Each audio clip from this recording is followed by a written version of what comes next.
बतला देहनी दुनिया के मतलब का होला यारी के। बतला देहनी दुनिया के मतलब का होला यारी के।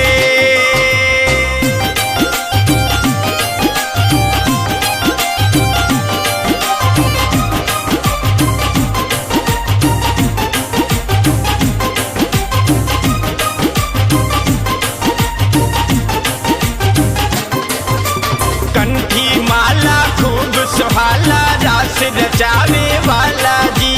गोपी सन के खूब सतावे नाच नचावे वाला जी। नाच नचावे वाला जी। ओ कंठी माला खूब सुहाला रास रचावे वाला जी। गोपी सन के खूब सतावे नाच नचावे वाला जी। मटकी फोड़ के खूब सताई रउआ राधा प्यारी के। मटकी फोड़ के खूब सताई रउआ राधा प्यारी के।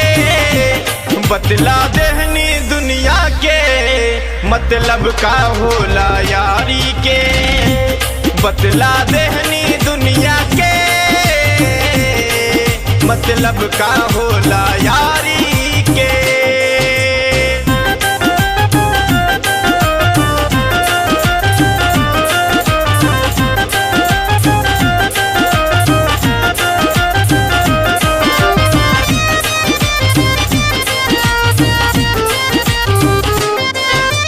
ग्वाल बाल के संग में मिलके माखन खूब चुरावेनी।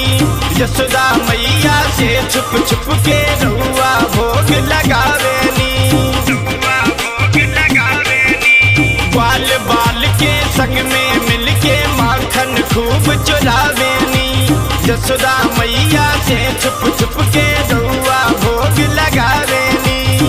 दुनिया सारा जाने लगा था देवकी जी महतारी के। दुनिया सारा जाने लगा था देवकी महतारी के। कि बतला देहनी दुनिया के मतलब का होला यारी के। बतला देहनी दुनिया के मतलब का होला यारी के।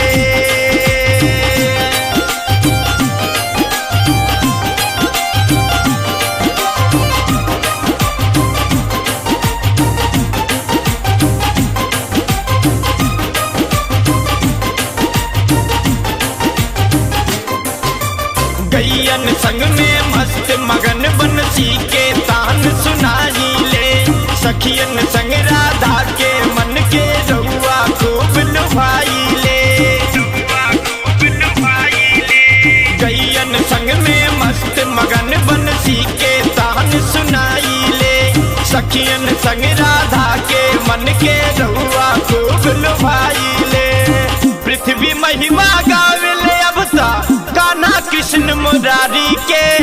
पृथ्वी महिमा गावे अब ता कान्हा कृष्ण मुरारी के। कि बतला देहनी दुनिया के मतलब का होला यारी के। बतला देहनी दुनिया के मतलब का होला